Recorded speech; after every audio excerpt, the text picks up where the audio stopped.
just saw this on Rolling Stone, and Will Ferrell completely denied it because what he said was, I would have had to promote the movie from an honest place, which would have been like, oh no, it's not good. I just I just couldn't turn down the money, and that's why we did the movie. So he thought, can I actually say those words? Like, I don't think I can. So I guess I can't do the movie because apparently the script was so bad that he himself didn't believe in it, and he wasn't willing to even promote it. But how funny is that? And the fact that Elf 2 almost happened. That's interesting. It's kind of like Step Brothers 2. You know, like the first one was perfect. It's a great movie. Don't try and replicate it. You know, Yeah. and I'm glad he's, stuck to his guns with, both of those movies that could have easily had cash grab sequels. But he's like, no, like I'm not going to tarnish that movie just to get some money. Yeah, Jared Leto and Todd McFarlane could have taken a note from Will Ferrell's book there by doing a joke or two. Oh, yeah, seriously. Anyway, Elf is one of the best. We it's the best Christmas movie. It's right up there with Home Alone, and I just thought that was funny. And I just think Will Ferrell's a G, super genuine. Not G for genuine, but hey, that works too. He's a genuine dude, and he's a G, and he just didn't want to do it because he didn't believe in it. And some people should really need to be taking notes on that kind of thing because we get a lot of sequels that just didn't ever need to be made. Yeah. They Jim Carrey was asked recently about doing another Grinch movie, and his biggest complaint was all the makeup he had to wear. It took like 6 hours, 8 hours every day. He's like, yeah, I'd probably do it if they like use CGI basically. It's like Colin Farrell. He doesn't want to do season 2 for the same exact reason. Anyway, that's kind of funny. Let's get into it. What is up, guys? Here you are at Why So Sidious a Nerd podcast. Thanks for joining us. It is our nerd news episode, and today we got a ton of DC stuff. Got that Superman teaser trailer out. Hallelujah. Merry Christmas. And we also have a lot of quotes from James Gunn talking about Superman, talking about the DCU. The Clayface movie is confirmed, and we got Creatures Commandos. I'll do a little non-spoiler review of this so far, and a couple more things, including Chris Evans in Doomsday. Sadie Sink might be Jean Grey. Sadie Sink from Stranger Things, and or Lord of the Rings. We got a lot of stuff. So again, thanks for joining us. We are at Why So Sidious Pod on Instagram, TikTok, YouTube, and X. So give us a follow, show some love. YouTube, especially since TikTok is shutting down, we're going to transition a lot of energy to YouTube, and you'll see a lot of growth on YouTube, a lot of content, a lot of variety of content change on YouTube, a lot more content on YouTube, especially if TikTok gets shut down. So get ahead of the game, go on YouTube, follow us. And recently we've been covering Dune, 2 episodes at a time. We have a Star Wars Nerd Therapy episode coming out right after this. So check it out. We got Clan Brandalorian as a guest on here, a huge Star Wars guy and a great dude to talk to. So that was a fun episode. And that should cover it. Aside from, we're going to probably, try to do a Superman comic review for the movie, maybe a little Clayface comic review. We'll see what's going on there. And of course, we'll have our Weekend Geeks continuing to come out. And speaking of Weekend Geek, let's get into it. And of course, let's start with this Superman trailer. And Love, I can't wait to hear what you thought about this. Just give me all the meats and the potatoes. The first time I watched it, I didn't love it. I think I liked it more on the second time. But it's just a teaser trailer, so they didn't show much. They just kind of showcased each of the characters that are going to be in the movie. But I did love how it starts with the wheezing sound of Superman. Like that's all you hear at first, and he's laying in the snow. You're kind of wondering who could have done this to him. But James Gunn said he wants to humanize the character. So I think kind of showing this from the start is a good way to do it. He definitely has the look of Superman. I know we all love and miss Henry Cavill, but I like it. There's definitely a James Gunn vibe going on. The trunks are back. That's a solid classic look. And there is a good difference between Clark and Superman. Like Clark has the slicked back hair, but then when he's Superman has the slicked back hair, but when he's Clark, it's like curly and down in front. He has the glasses and he like totally acts different. So I like the difference between the two. Yeah, for sure. It's like a fro. I don't. I mean, that Yeah. was some like a curly ass hair. Hmm. Uh, I absolutely love how it starts with him pretty much destroyed in the beginning, half dead. Tell me that doesn't symbolize DC as a franchise. Just Dude. half dead. No one believes in them. They've been beaten up. They certainly don't look like they can get up and fight. And then Crypto, dude, he calls his dog, says, "Take me home," and that feels like more symbolism. Like take me home, back to like take DC back home, back to its legendary Yeah. status. And it's just the perfect character to do it with. Superman is the symbol of hope for DC, and I don't know, that felt really powerful. Crypto, I mean, that was just a really fun part, like seeing a freaking Superman dog come in. That does feel pretty James Gunn, right? Hmm. It all feels very James Gunn. It's so colorful. It felt pretty special. It did. I absolutely loved it. I think it was perfect. I think it really showed the tone of this. It looks action packed. It looks crazy. It looks, I don't know. I really love all the other characters. Mr. Terrific looked great. Didn't love Guy Gardner, but that is how he looked in the comics. So Right. that is what it is.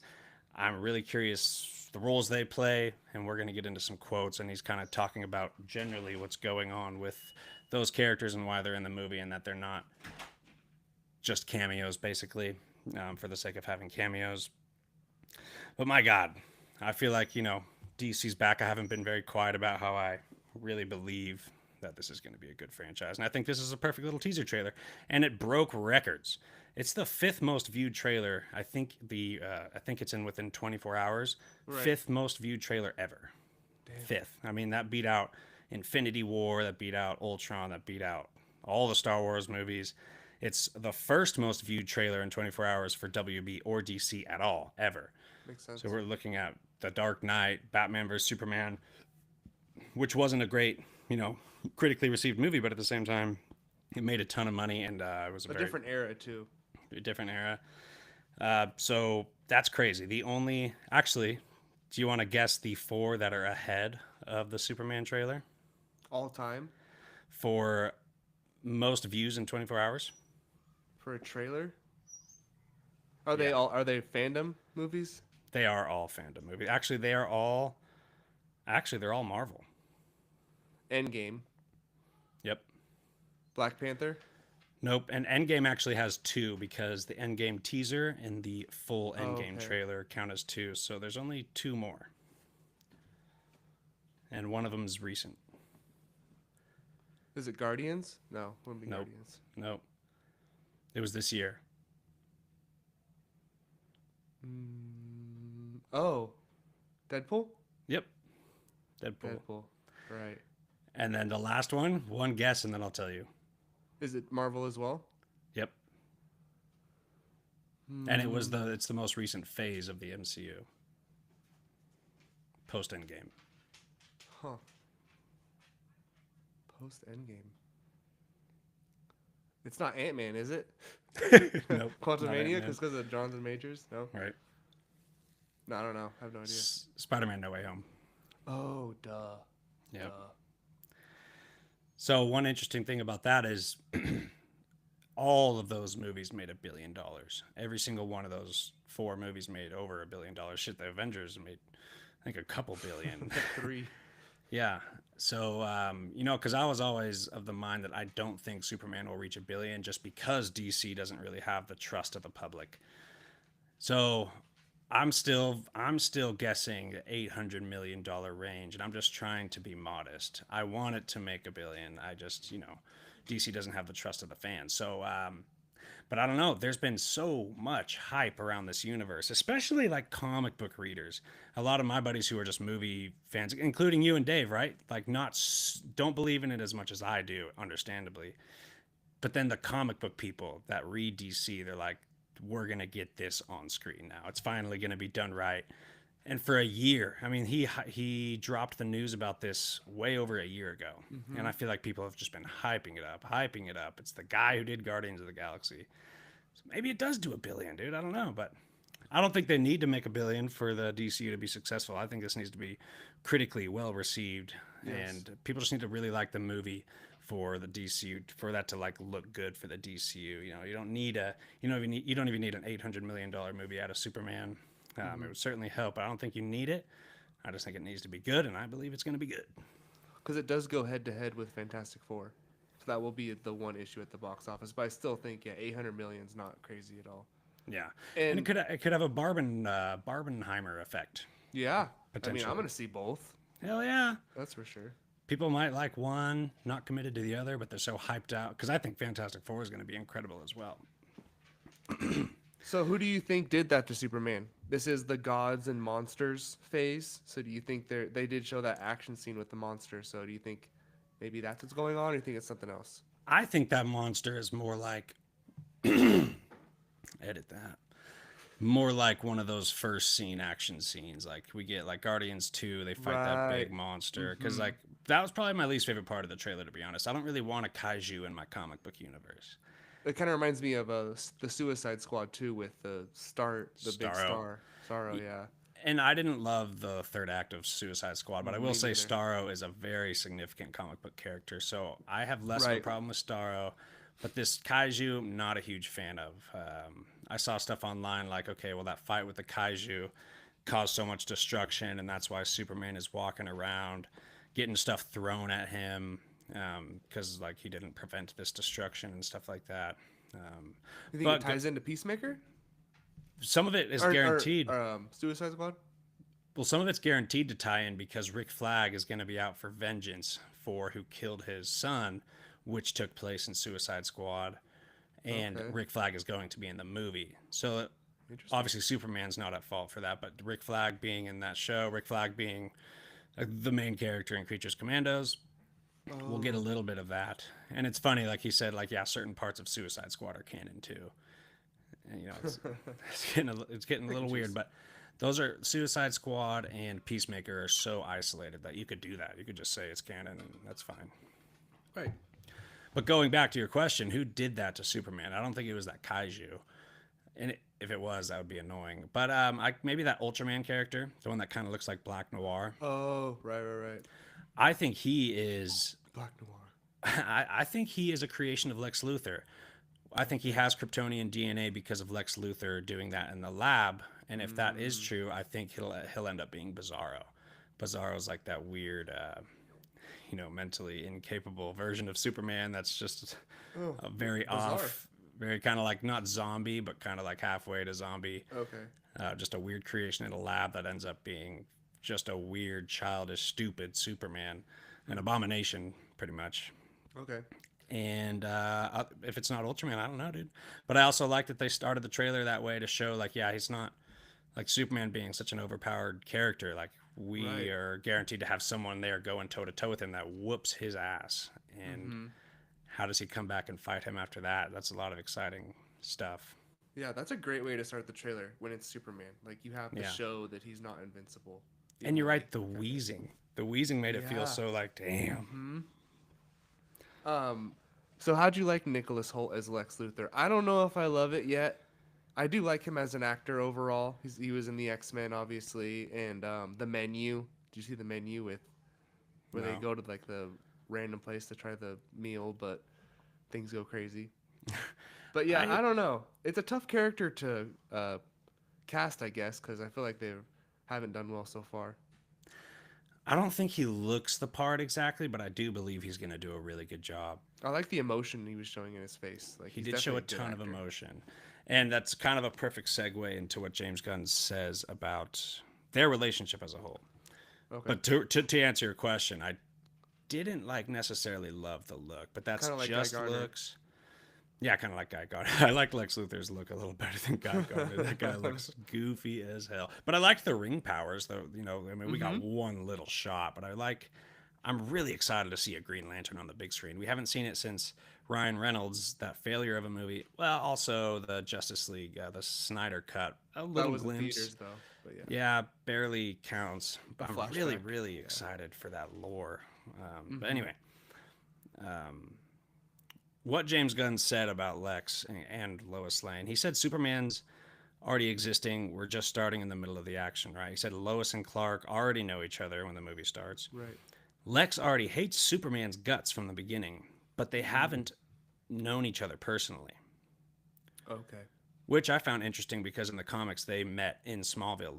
Lex Luthor is from Smallville, and they were kind of friends in maybe high Huh. school, and that's where a lot of he didn't know he was Superman, but yeah, Clark Kent and Lex Luthor knew each other when they were young. So apparently that's not the case, unless because James Gunn is really about this duality of Clark Kent and Superman. Like they're different characters. That's why he said he wanted all these other superheroes in the movie so you can have characters for Superman to bounce off of, not Right. Clark Kent. So maybe that's a play on words, whereas he doesn't know it's Clark Kent. He hasn't met Superman per se, but maybe he still has met Clark Kent. You never Maybe know, but Clark wrote an article about him that he doesn't like. which is very much from the comic books. That's totally true. That Right. happened. He just like is writing articles telling the truth about Lex Luthor's like business schemes and The whatever corruption else. side of Yeah, it. the corruption. Yeah. Yeah, and Clark Kent totally does that in the comics, and then that leads to them meeting, and he hates him. Mm-hmm. So yeah, that is interesting.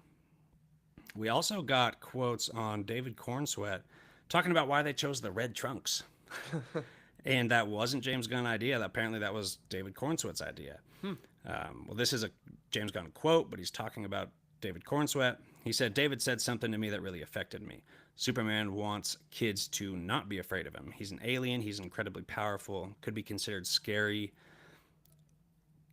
a scary individual, and he wants people to like him. He wants to be a symbol of hope and positivity, so he dresses like a professional wrestler. He dresses in a way that makes people unafraid of him, and that shows that. I guess the trunks do add a little less fear. Kind of Yeah. like, like Yeah. okay, Nacho Libre, I see you. Yeah, if you're looking at Henry Cavill's Superman right next to David Cornsweat's Superman with the red trunks, I'd be like, Well, especially Cor- Black Suit when he comes back at the end of this night, like the Justice League yeah, compared whole to nother this. level. Yeah. Whole nother level. So I also don't love the trunks, but I don't care that much. It's not going to change the movie. Yeah. Right. Yeah. It I, has an old school look to it though. I feel like, and you don't want it to be too close to the Snyderverse. You want this new, fresh start, new universe. Like let's not make the outfit like the new age kind of like Captain America's suit in the Infinity War is uh, really cool. oh, And yeah. I thought you were going Endgame. to say the first Avengers. No, No, yeah, no, it yeah, is. like the updated, like modern version of their suits, kind of the same thing Snyder was going for, but with this, let's go back to the comic book style classic Superman outfit. Yeah. I mean, and you even had that Christopher Reeves, like, kind of a soundtrack, except with electrical guitar.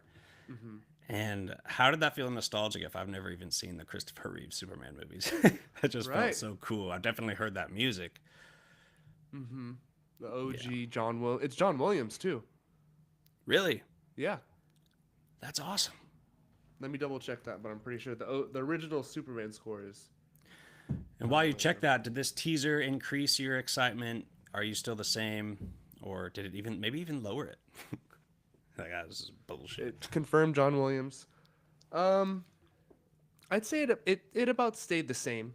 I would say it didn't go down or up because I did have faith that James Gunn was gonna create a better universe than what they had going on before. Yeah.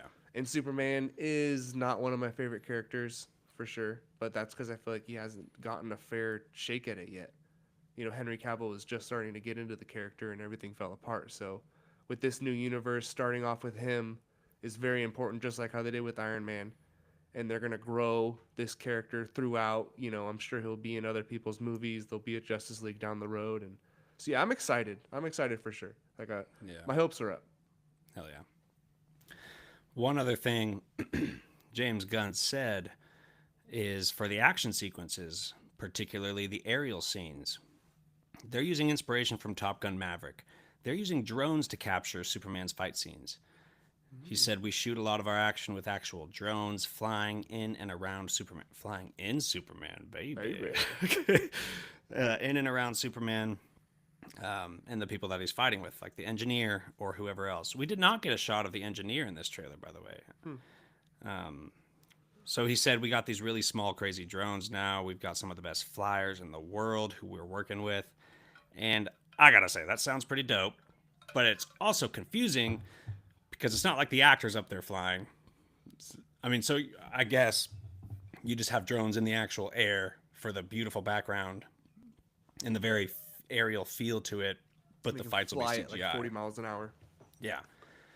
So like the background won't even be CGI. Like the setting in the air will be Right. real. But then I'm sure the fighters will obviously be CGI. Yeah, that's cool. But it sounds awesome. Yeah.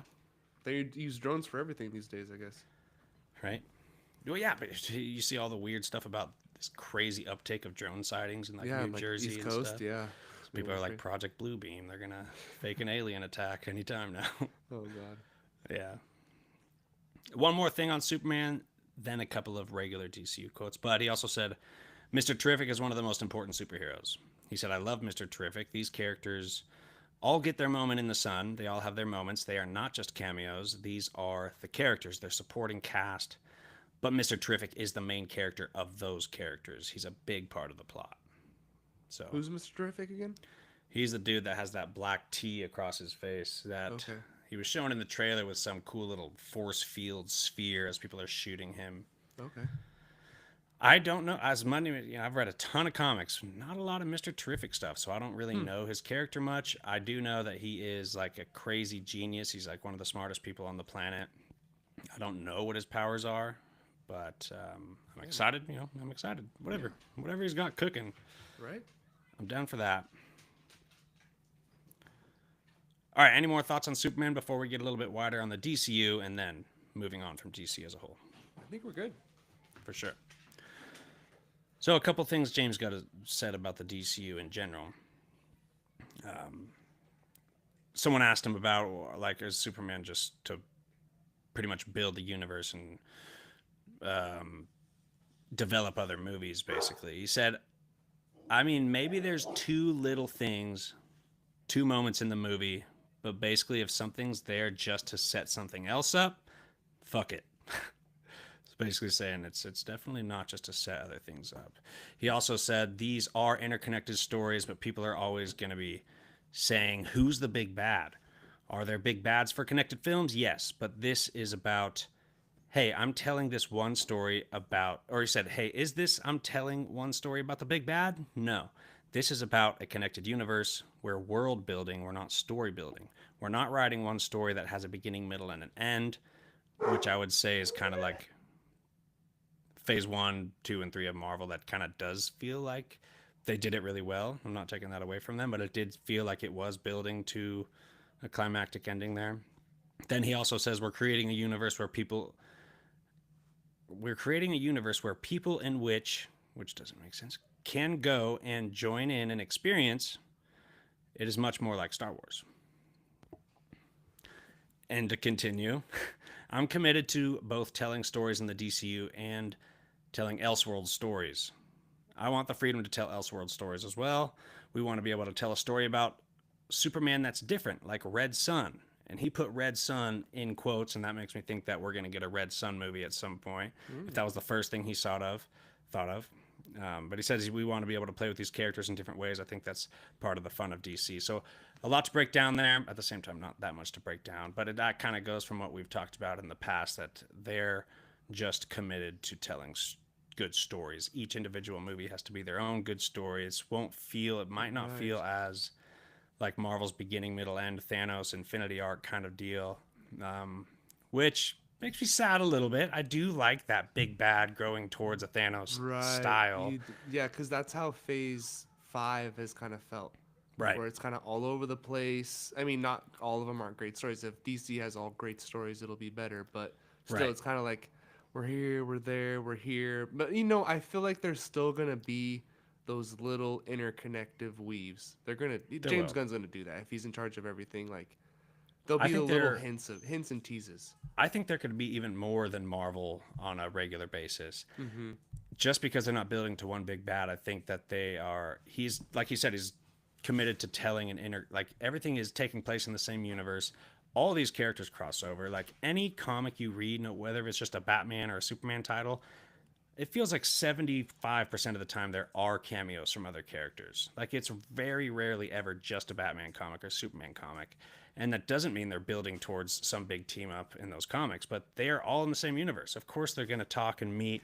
And that's exciting because the cameos themselves are exciting. you don't necessarily have to be building up to a big bad the whole time, but just seeing the other characters, why they're in these stories, just seeing them, it's a lot of fun. So I mean, Right. this all sounds really cool. And But he said how he's just so committed for the scripts to be good before they greenlight anything. Like, mhm, I'm just really happy with that. right. But do you think does his end game have to be Dark Side and Apocalypse, or is there another way? I don't think they're doing Dark Side. I don't know what this. Like down the road, like their end game, after there's been 20 movies. Do you think he has to kind of do that, or you think he goes in a different direction because of Snyder? And you don't mean Dark Side, or do you mean Dark Side specifically? Yeah, or both of them, kind of, the Dark Side Apocalypse kind of thing. I think during James Gunn's run on DC, we will see Darkseid as the big bad eventually for sure. I don't think Chapter One. I don't think that at all, because of the Snyderverse. You know, it very well could be. I don't know. I could see a lot of weird, different things building as far as big bads go. Darkseid seems like the most important. He seems like the most likely, just because he is the big bad of the Justice League in some ways. But then again, we haven't even seen him in the comics for a long time as the big bad. It's been Right. like 2010 or something like that. There's a lot he could do. There's a lot of different characters he could play with, but Darkseid, I don't think. I still kind of think I don't know. I'm not going to get into it because it can get all over the place. Um, so we're moving away from James Gunn. That's a lot of quotes, a lot of fun stuff to break down. And but by the way, I do think there will be obviously a big bad. Eventually, we're gonna have a Justice League movie, and there will be a big bad. They even said the Lanterns show shows you kind of the idea of what the big bad's going to be. So there is something. There's going to be a little bit of building to a big bad, and that's great. All right, next, Clayface movie in the works. Very interesting. It's really weird because like we've gotten confirmation on like over 10 projects, and all of a sudden we hear about this one, and all of a sudden it's in production, in active development. So it sounds like he just got a really good script and he was all about it. So we're getting Clayface, and I think it's DCU. I don't think it's Elseworlds. I certainly don't think it's Reeves universe. I think it's a DCU Clayface. I think so. I mean, if it's Mike Flanagan though, I don't know how. Maybe it's just like this standalone kind of thing where it could be DCU, but I don't. You think it's gonna tie in? It, no, you're right. It could be. I think it's still DCU. I think you're going to build the character and you're going to be able to use that character later. I don't think it's going to be Right. significant as far as the whole DCU goes. And with what he says, none of the stories are, not many of the stories are going to be very significant to the big picture of the DCU story. But Clayface is an interesting character. I could see him adapting this comic about One Bad Day, which has a lot of commentary to how movies are made, and I think that would fit in really well with what's been going on, especially with Star Wars and Marvel, how these projects are just coming out and they are just so basic without really a story to tell, without something to say. Or safe? They're safe. They lack emotion. And what's funny about that is this Clayface comic. It's part of this One Bad Day series. Basil Carlo, the Clayface himself, he wants to be an actor, and basically, he brings when he's doing auditions, he brings this emotion, this depth to his characters, but the directors and the people watching the auditions are like, no, just tone it down. We don't need anything special. We just need something to spoon feed the audience, just fodder, just put stuff out. And it sounds so much like what we've been getting from Marvel and DC. And he's like, no, like this character is like dark. He's experienced serious loss. Like this, we have to like reach an emotional level, blah, blah, blah. And, so it could totally be a commentary on what's been going on today. And dude, some of the quotes that James Gunn have been saying feels like a commentary on what Marvel and Star Wars have been doing. He's like, yeah, we're not going to greenlight a show unless we have an amazing script. We're not just going to put movies out there just to put some characters out there. It feels like he's saying these things to Marvel and DC. And if that's true, then why not make a movie with all this commentary about that? Right. Yeah. And Mike Flanagan, Haunting of Hill House is one of my favorite like mini series of all time. It's so scary, so good.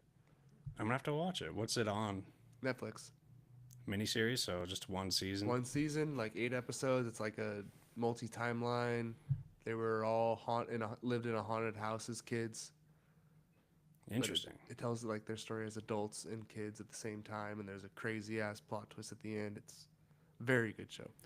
And Flanagan has done a lot of He decent horror stuff, hasn't he? Yeah, he has a few. There's like a Haunting of Bly Manor, I think it's called, which is also very good. It's some of the same actors, but it's a totally new story. It's like kind of set in the past.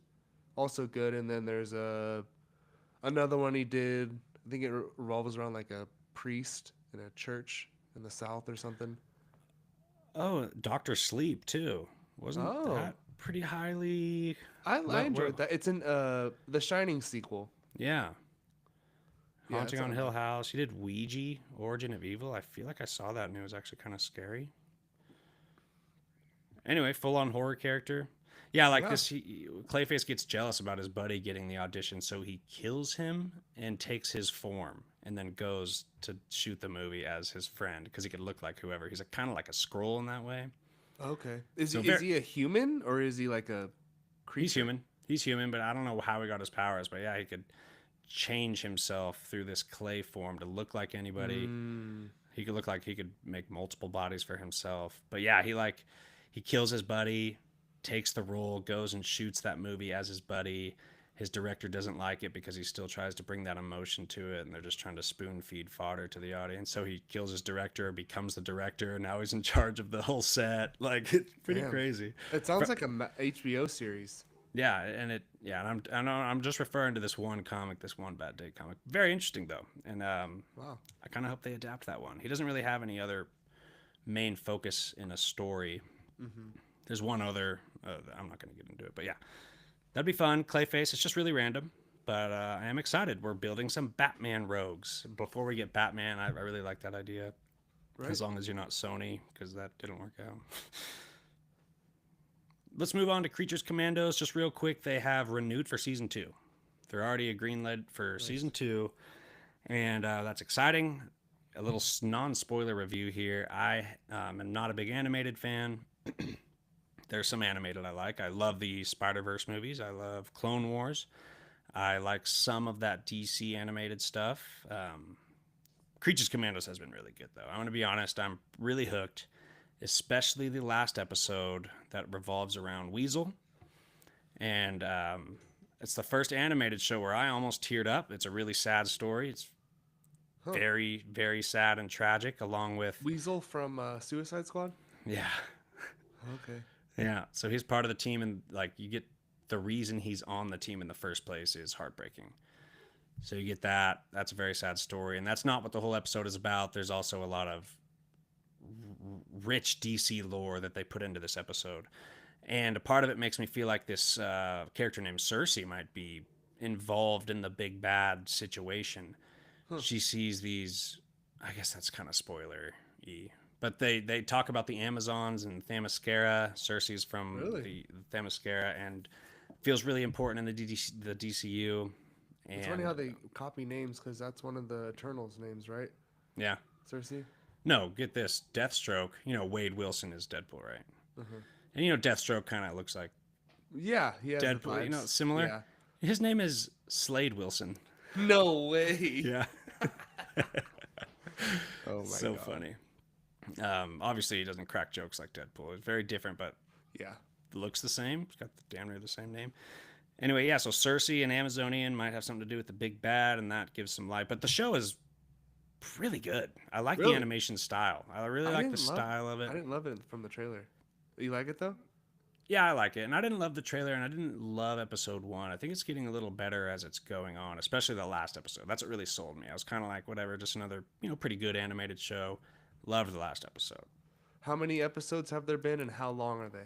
I think 4, and I think they're like 30 minutes each. Okay, 30 minutes each isn't bad. You can kind of Yeah. just power through it. Yeah. I kind of think Clayface is in that show as a person that we don't know yet. He was in the he was in the trailer too. Right. So I wonder if that voice actor is the one who's going to be acting as Clayface. Spoiler. I'm Yeah, just we saying, haven't- not a spoiler for you, but a spoiler for the future if they Yeah. continue that. We haven't seen Clayface yet. But anyway, Creatures Commandos is pretty solid.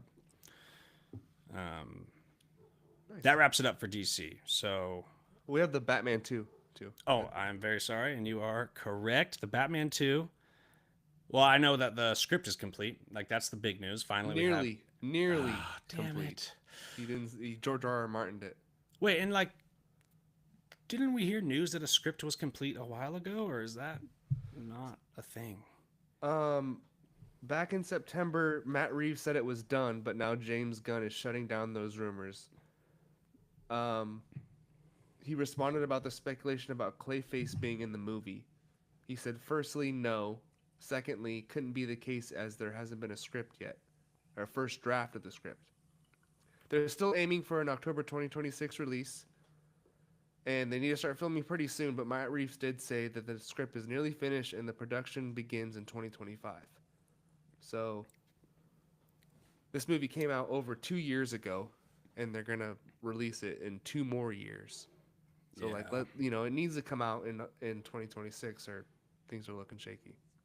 Yeah, and I feel like that just pushes The Brave and the Bold out even longer than that. There's no way that comes out in the same year. Right.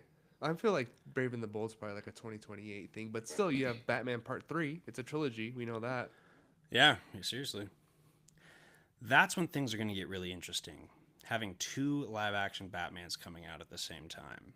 I know. I'm really curious how fans respond to that.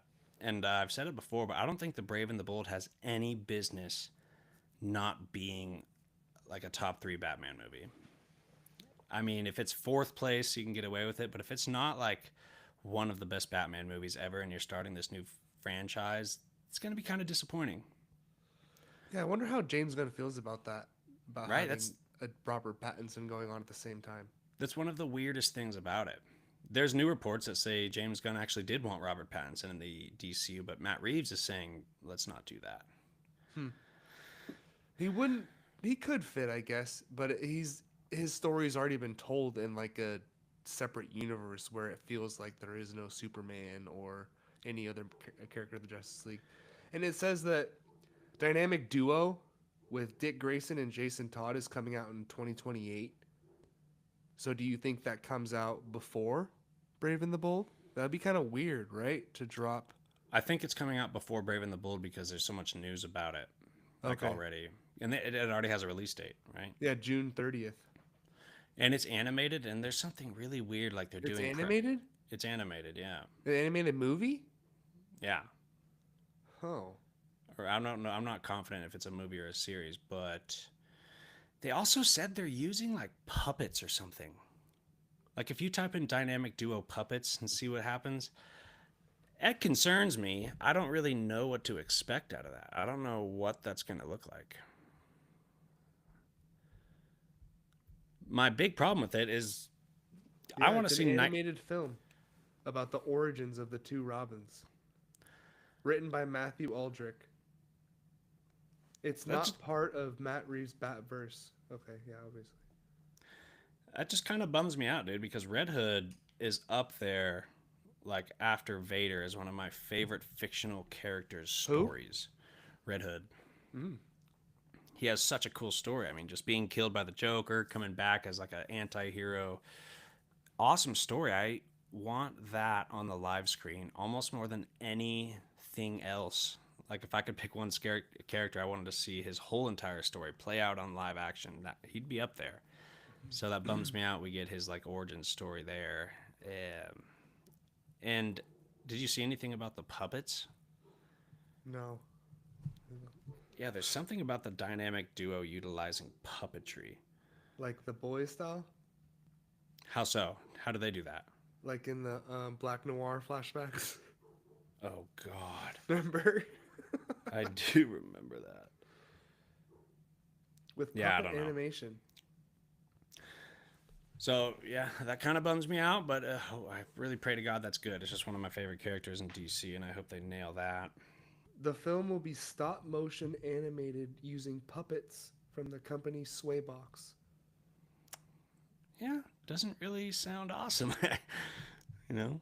So is that like a Tim Burton or like a Corpse Bride, Nightmare Before Christmas?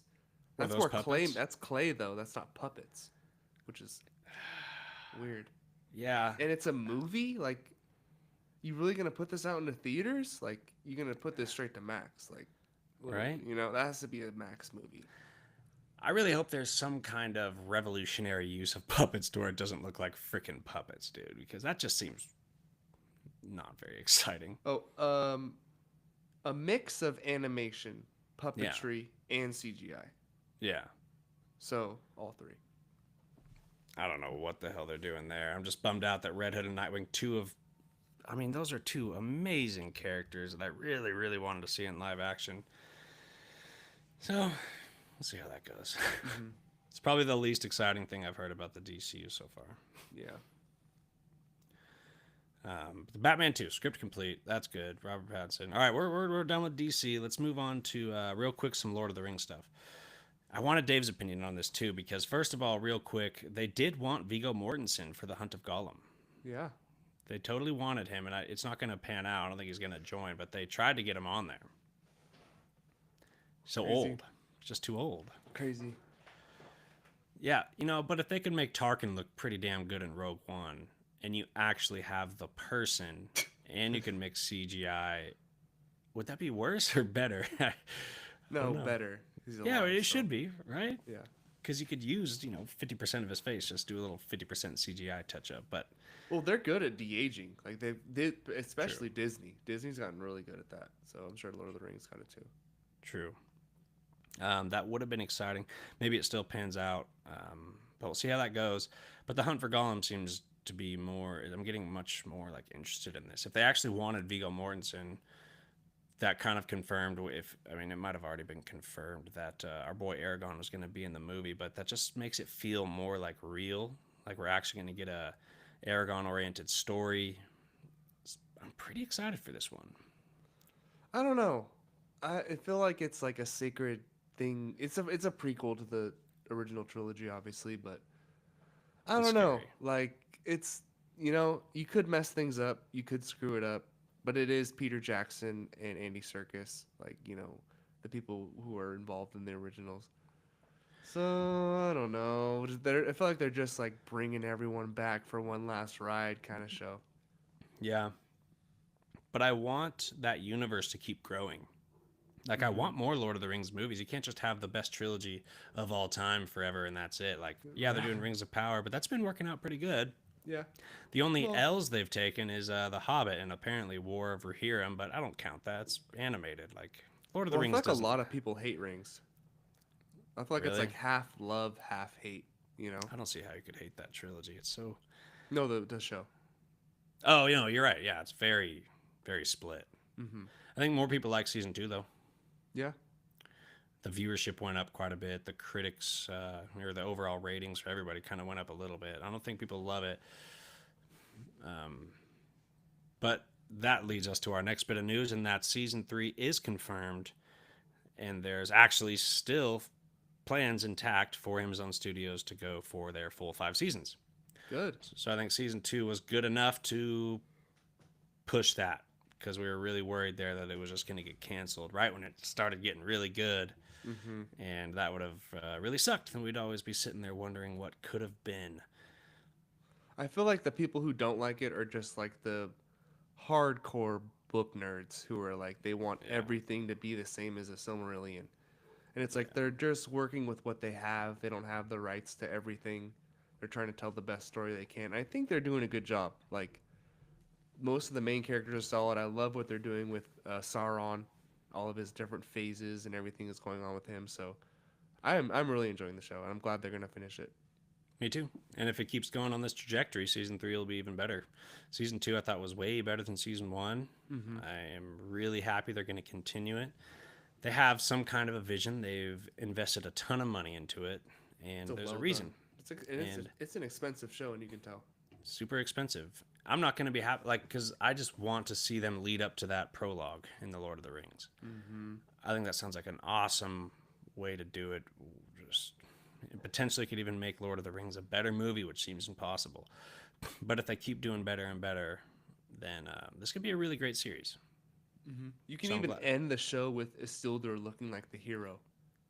The show. Yeah. It cuts to black. Isildur is the hero, but it's like, well, Ooh. we know what happens after this. Yeah.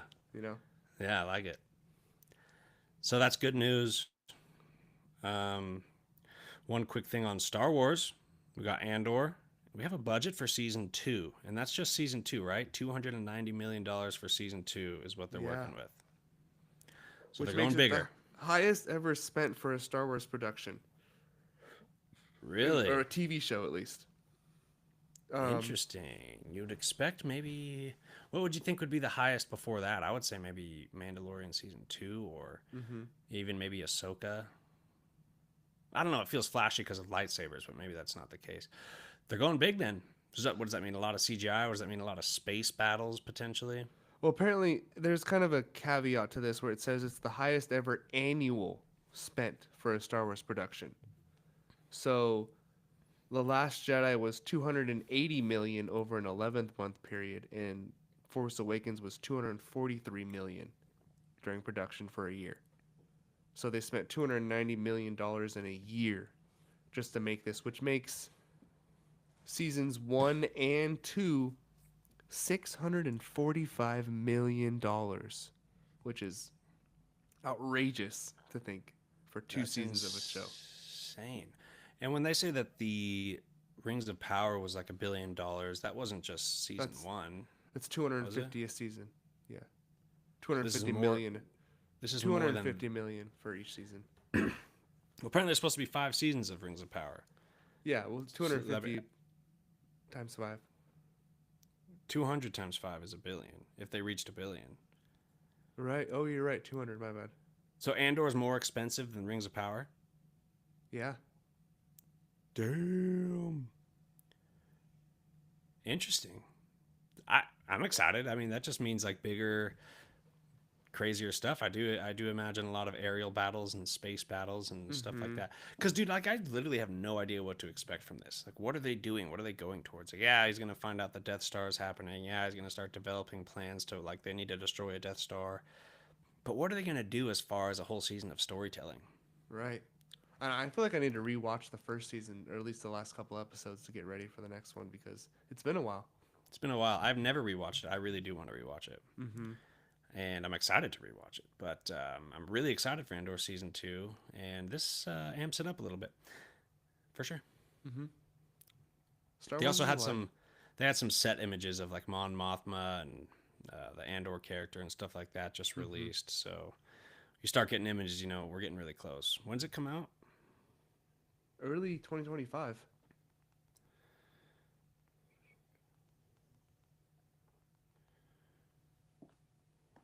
Early 2025, April. Okay. April. Get a little May the 4th episode, maybe. Oh hell yeah. 2025 is such a gigantic year.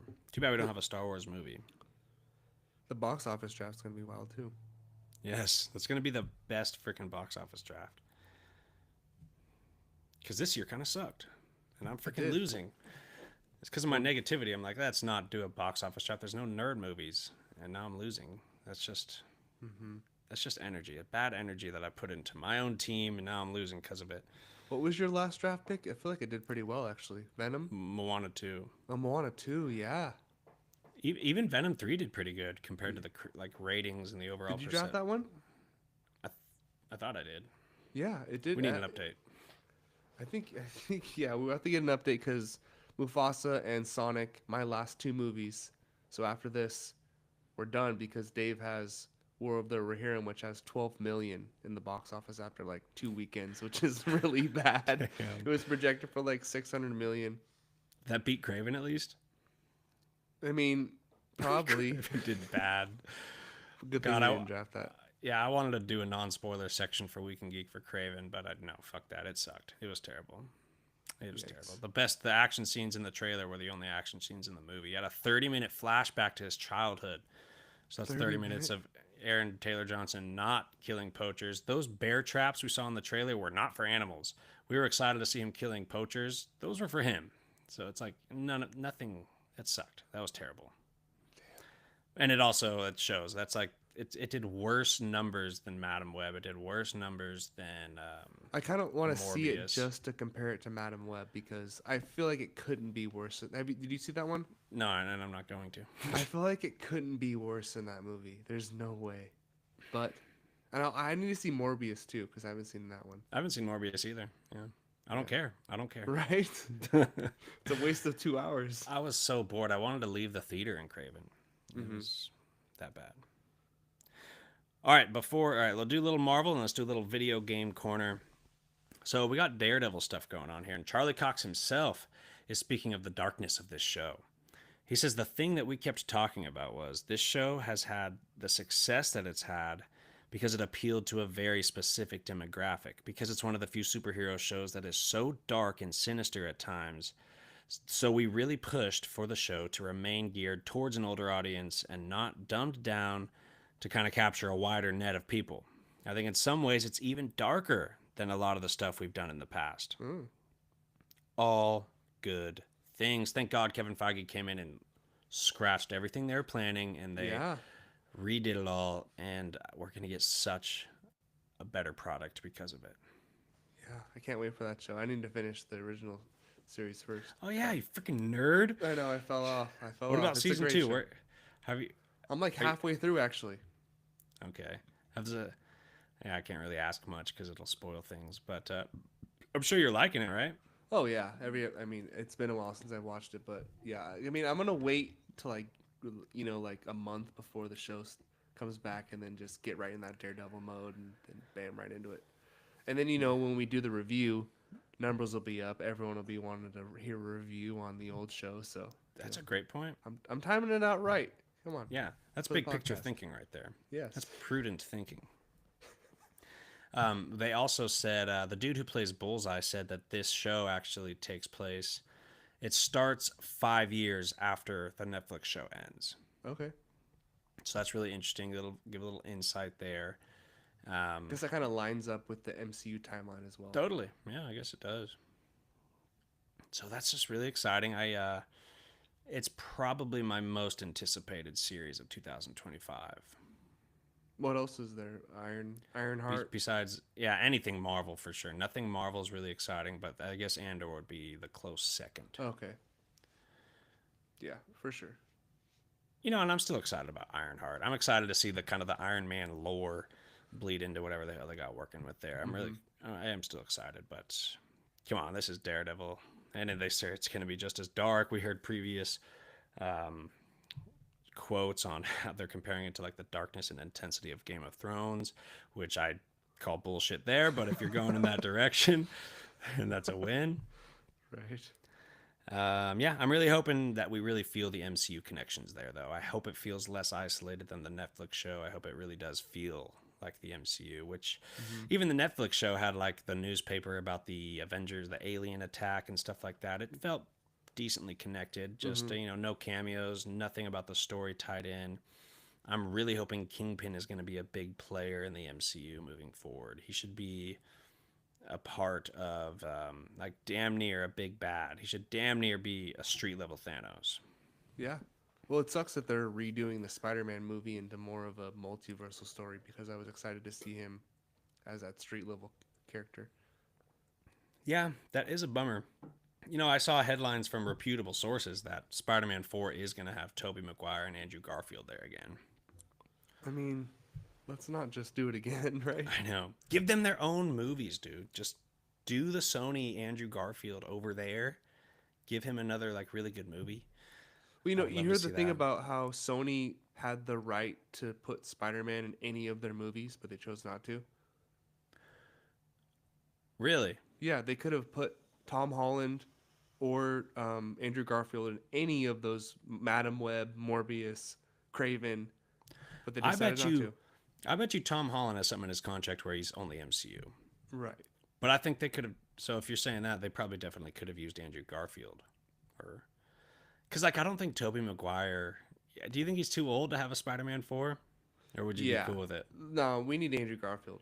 Give him his third movie. I would rather Andrew Garfield, but do you think it would work with Tobey being as old as he is, or are you You'd like, have to "No, tell a story as the older an older Spider-Man. Peter Parker"? Yeah, then it would work. He For couldn't sure. be like, right after the third movie, 20 years ago. Right. See, I just want to see Andrew Garfield versus Venom now because he talked about how he's never seen an alien.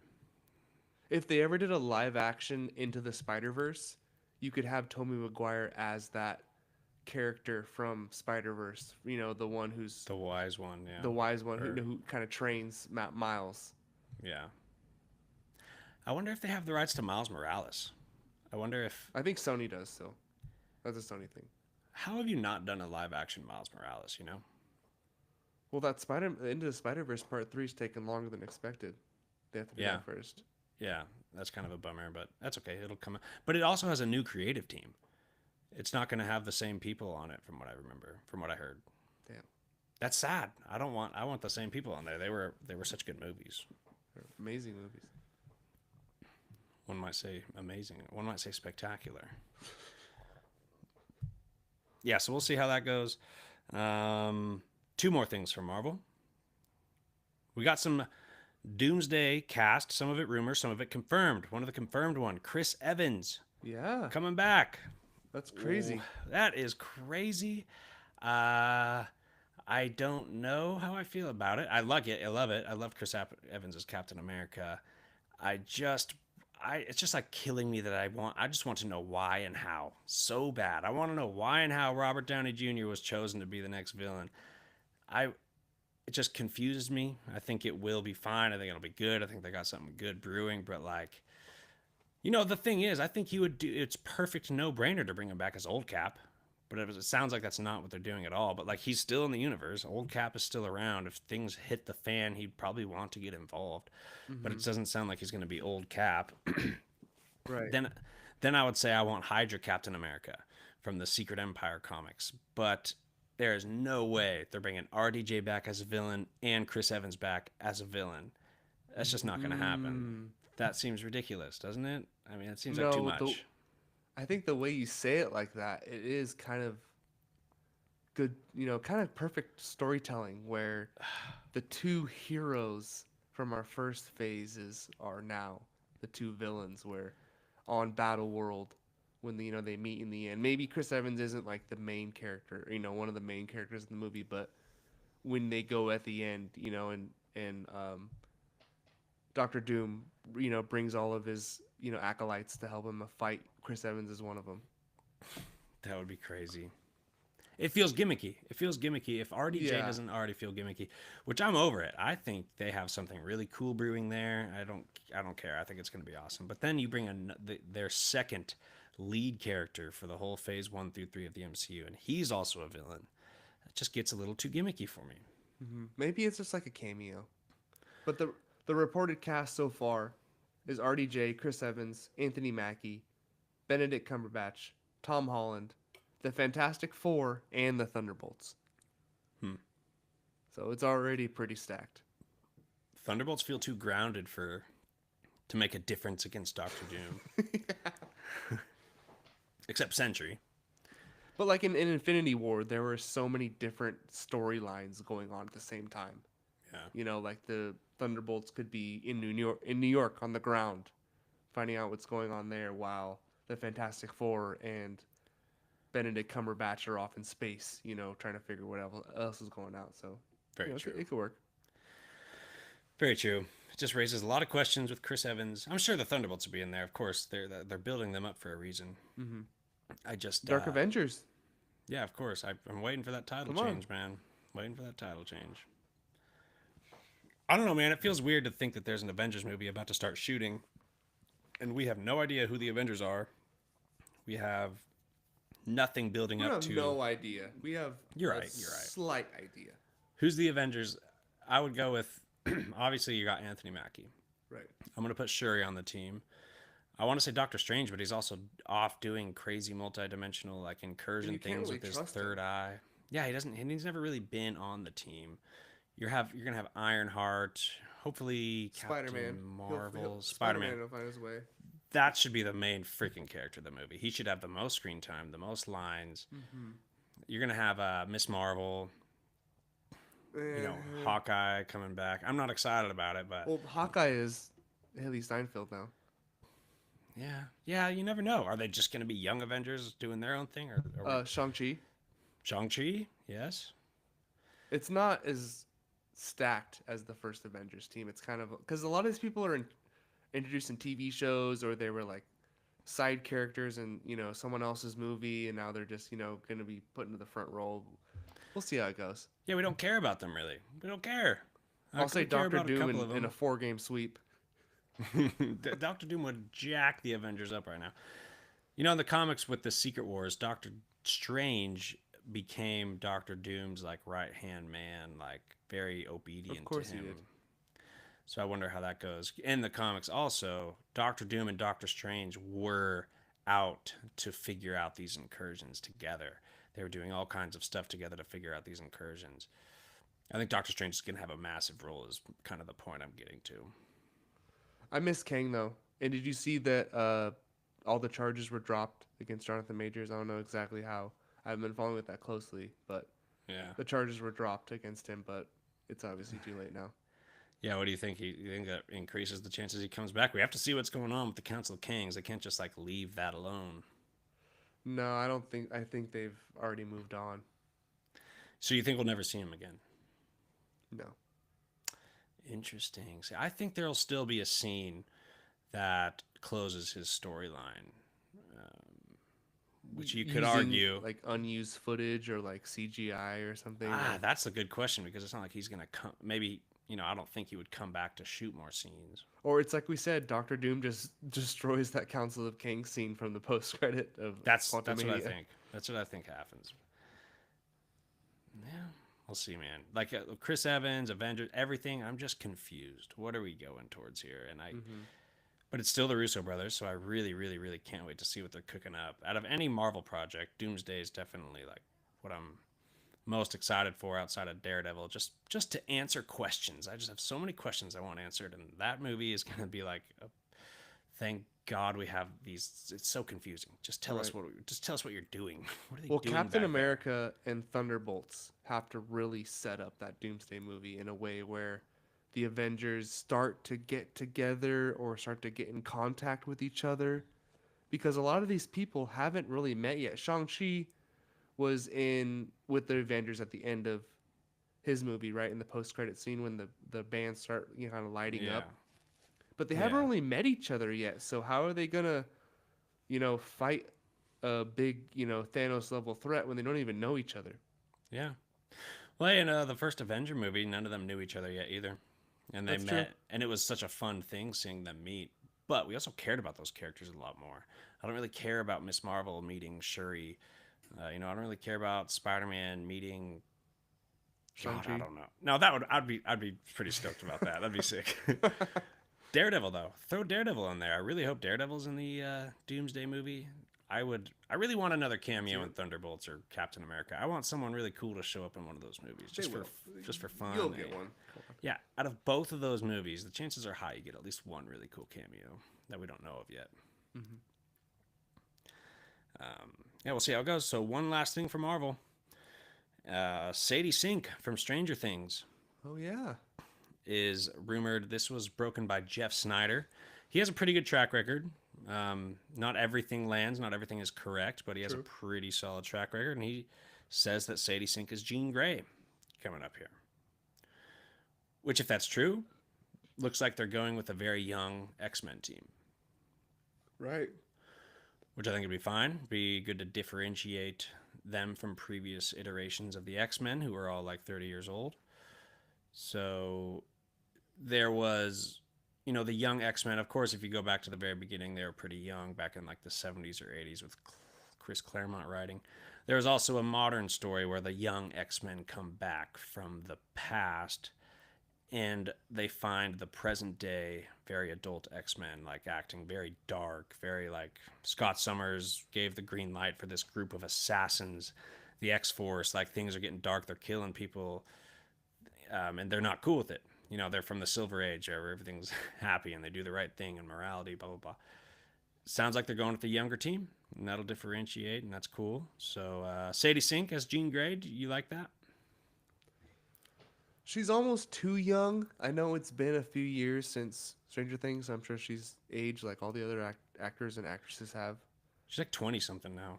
Right. So I think by the time the X-Men movie comes out, she'll be a nice age for that. But yeah, she almost, I don't know, her character in Stranger Things is like she's so nice, you know, like Yeah. but she does have that intensity. I could see it, and I mean, she's just a redhead, you know. That's the first thing you see, right? Yeah, exactly. Got a redhead for Phoenix. Right. Yeah, I don't know. I'm pretty just kind of whatever about it. She's cool. She's good in Stranger Things. The only thing that really speaks to me is the age. So that just says younger X-Men.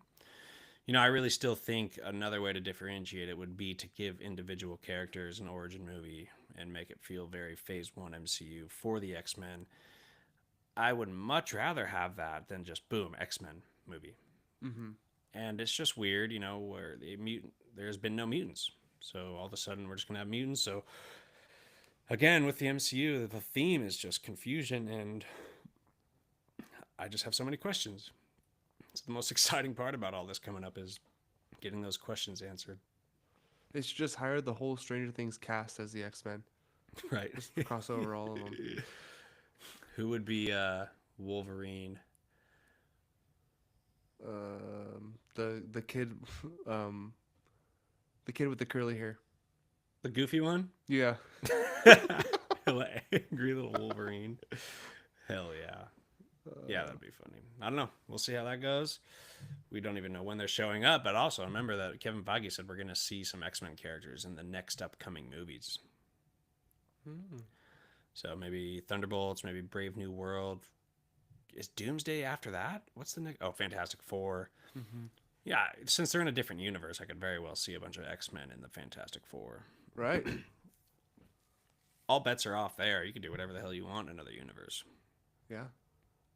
Maybe some of them come with the Fantastic Four into the 616, like when they escape. Because I still think that they're going to have to escape an incursion.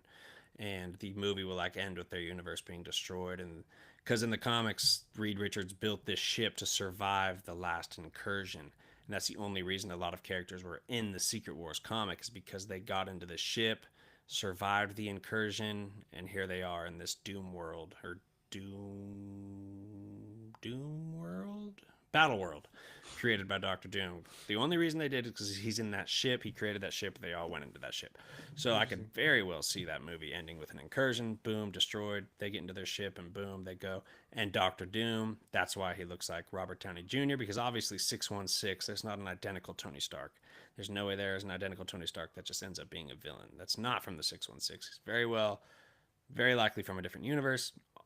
Being primarily a Fantastic Four villain, it's probably from the Fantastic Four universe, their movie, and he's just as smart as Reed Richards, so he develops something also, and he escapes Right. the incursion, and they all end up in the 616.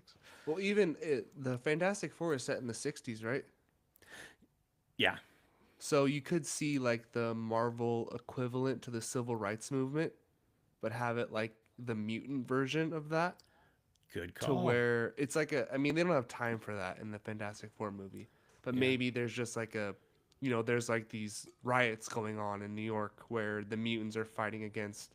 But I feel like that's still leaving too much to throw into a movie. But you know what I mean? But you're on the right track because they're so tied to the civil rights, the idea, because they're subjugated. Right. Society wants them out of society, and that causes so much. So I end up with the Malcolm X side of things with Mm-hmm. with Magneto. Magneto. Yeah, and then you got your Martin Luther King side of things with Professor X. Peaceful Right. integration into society. So you're on the right track there with the '60s. Yeah, probably not enough time to dive too much into the X-Men and the Fantastic Four, but maybe a glimpse, dude. Maybe a glimpse. Yeah. All right, that wraps it up for the movie world. Let's visit Lub in the video game corner. And let's get an extra layer of nerdy going on here. Talk dirty to us. Well, we did have the Game Awards happened. We did have a Witcher 4 news came out. I think we talked a little bit about it in the Dune episode actually.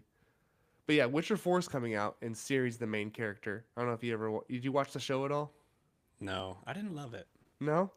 Yeah, but they're doing another Witcher movie. It's coming out on PS5, which I'm super stoked for. Witcher's supposed to be one of the better games in the modern Dude, world, huh? Witcher 3 is one of my favorite. I finished it. It's one of my favorite games for sure. When did Witcher 1 come out? Ooh. long I time mean, ago. really long time ago. It Okay, might be so like a then PC, PS2 kind of thing.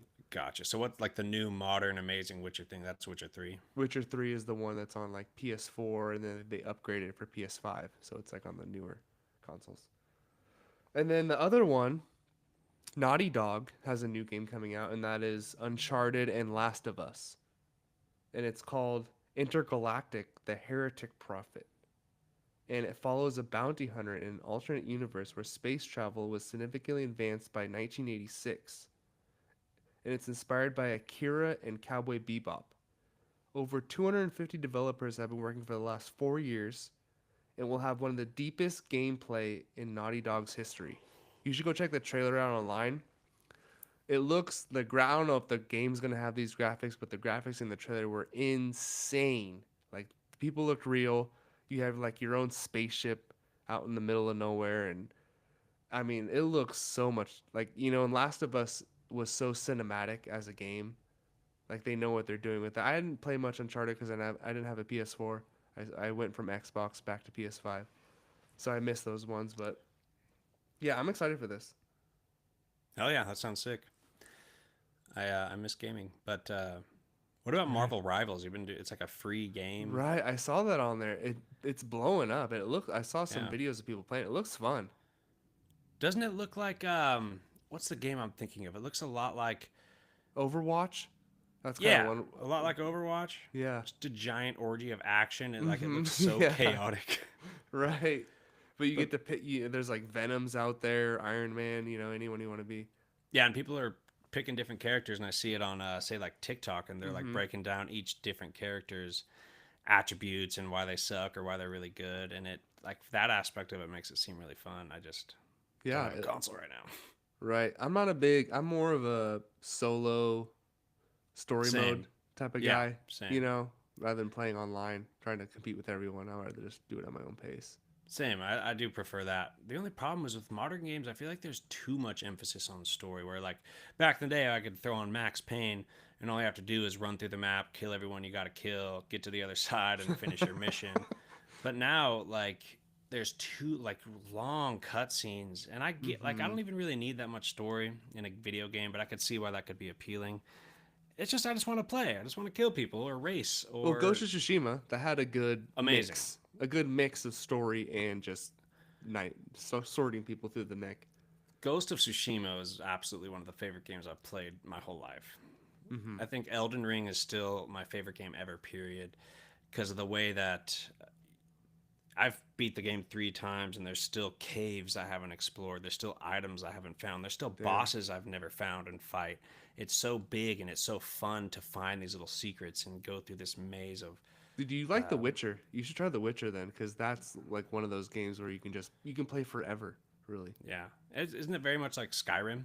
it's same people, pretty sure. Okay, I'd be down. Yeah, I just don't have a console.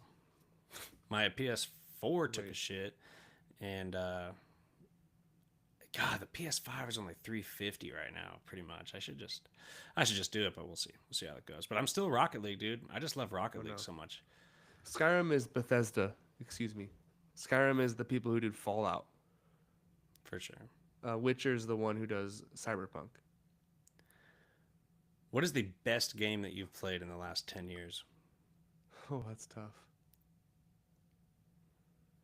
Well, I just started Red Dead Redemption 2, so I might have to finish that before my answer might change at the end. But But it's in the running now. It's good. well, I haven't played enough yet. I mean, it's okay so far, but I'm not very far. Um, The Witcher, Cyberpunk, Ghost of Tsushima, Fallout was pretty decent. That's Ghost of Tsushima was so sick, dude. I'm so tough. glad you Right, put me onto that. right. I remember I was mowing my lawn listening to a Week in Geek. It was just you and Dave, and you hyped it up. And for some reason, like whatever you said, I like had to order. I just ordered it like right when I Damn. was listening to that episode. I think I'd say The Witcher. I think I have to say The Witcher just because of it's a good story, and The Witcher. So are you excited for the new Witcher shows stuff coming out with the new cast?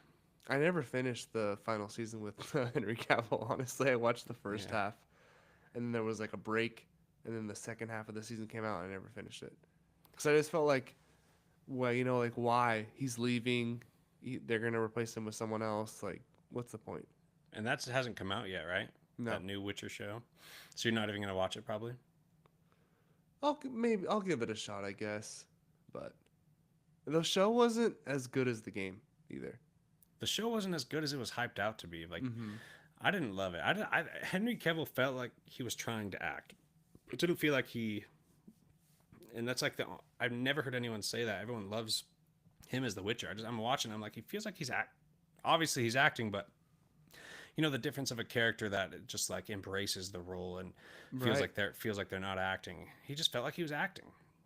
right, I didn't see the character. I saw the actor. yeah. Well, he's doing that Warhammer 40K now, and Amazon just picked that up, which is like a whole nother like, it's like a tabletop game, like World of Warcraft.